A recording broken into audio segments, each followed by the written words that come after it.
welcome to Michelle Sews Again. I'm Michelle. Today I'm going to share with you my February make for my project Dressagirl Around the World dress. If that sounds interesting to you, then stay tuned. So if you've been following me, then you know that I have a goal this year to make one little girl's dress for Project Dressagirl, which is hosted by Mari from Mari Sews in the month of September.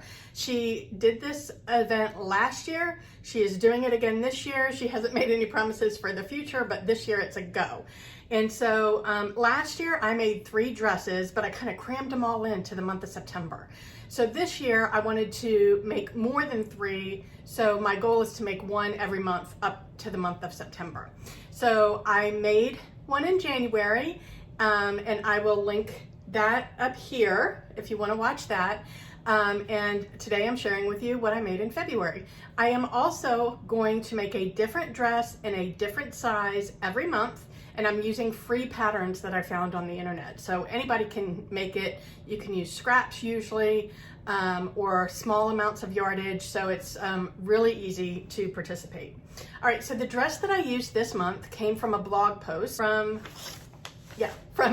Scattered Thoughts of a Crafty Mom. Scattered Thoughts. So this is a really cute little peasant dress style. It's really easy to put together. Mine was a little bit more involved, but that is because I had a screw up, which I'll share with you. But she's sized it out for you.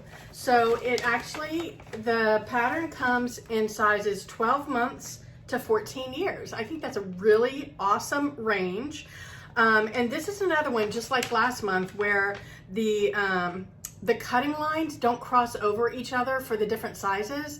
So if you wanted to take one pattern and make different sizes all year, then this is another one that you could do that with, just like the one last month. So I started with a size 14. I believe last month I made a size, either a size 12 or a size 8. I can't remember. But this month I made a size 14. And this pattern comes in, you can make either a tunic length or a dress length, and you can make a short sleeve or a long sleeve. So I made the dress length with the short sleeves. And for the Dressagirl project, because these are little girl dresses, I am printing these out and taping them together myself, which is something I don't usually do. So this is the piece for the short sleeve, and this is both the, is that the right direction? Yeah, and it's cut on the fold, and you cut 2 of them on the fold. And this is the pattern piece for the front and the back, and you just make a little modification for the neckline for the front and the back. You can see I just kind of cut mine so that it folded nice and flat, but you leave it straight for the back, and then you fold it down to cut out the front. And it's just a super simple pattern. The directions are online. They're really easy. Sorry, I'm making a lot of noise. And like I said, I made the size 14. And for Project Dressagirl, if you're participating, Mari will, you can send your dresses to Mari. She will gather them all up and donate them to the ambassador in her area. Or if you have an ambassador that's near you, you can just donate them directly to the ambassador in your area. Each ambassador donates dresses to different regions of the world. So if you're not sending them to Mari, then you need to check with your ambassador, your local ambassador, and find out what their preferences are for how you make the dresses. If you are sending them to Mari, I will link to her original post from last year up here. But basically, they want you to use a woven fabric and not a knit, because a lot of the people are washing the dresses in rivers against stones, and the woven holds up better than knit. They don't want any fastening, so nothing like a button or a zipper or a snap. You can do ties, but nothing that the purpose of that is if it falls off, they don't have the means to reattach it. So then the dress becomes not usable. And they would like for them to have pockets So even when these patterns don't have pockets, I've actually downloaded the pocket template from Thoughtful Creativity. She did a dress design for this event last year, and I will link that in the description box. And you can download her free pattern, which I will be making at some point in the future. But her dress has a pocket pattern, so I just have that hanging out. I leave it in my little basket right here so that I can use this for all of my Project Dressagirl dresses. And so let's just jump into my dress. So I've used some, they weren't really remnants. I mean, I had this in my stash. I had used it for a free Tessuti apron last year, or the year before actually, for a friend of mine, and I had color blocked it with some different fabrics. So I had this left, and then I had this batik left from making a Hope shirt, a Style Arc Hope shirt, and I just thought the tones of the purple and the blues went together, and so I really like that combination.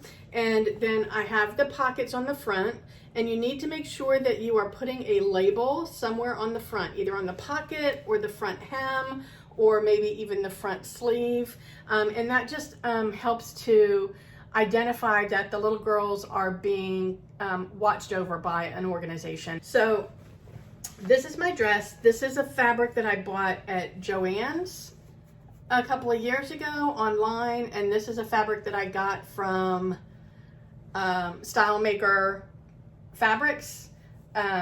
So those two I felt went really well together. The lovely little heart appliques were a necessary evil. I think they came out cute. I don't know, you tell me. The placement of them is weird. Unfortunately, after I finished making the dress, I discovered that there was a hole in the fabric. It's not a hole that I cut. It was like worn through or something. I think it must have been like that when I bought it, and I never noticed it. And so rather than scrapping the dress, I just put these patches on. I thought that they would work out really well. So I used the fabric, obviously, that I used for the pockets and the sleeves, and I cut out a heart shape, and then I just appliqued it on with a decorative stitch from my machine. So yeah, I mean, that's pretty much it. The pattern is put together super easy. You attach the sleeve to the front piece. You attach both sleeves to the front piece first, and then you attach the back of the sleeves to the back piece, and then you sew up the side seam. Actually, I don't remember if that's the order. I think you might actually put it probably actually doesn't even matter. So you sew up the side seam, you put like a casing, you sew a casing around the entire neckline, and then you put elastic in it and close that up, and then you hem the sleeve and you hem the skirt. The one thing that I did remember to do this time was I put my pockets on my front piece of fabric before I assembled the dress. That makes everything so much easier. What I forgot to do this time was to put my label on the pocket before I attached it to the front of the dress. So I did have to do that afterwards, but I was already doing an awkward thing afterwards by putting the applique on after the dress was assembled anyway. But I think the dress came out cute. You tell me, what do you think?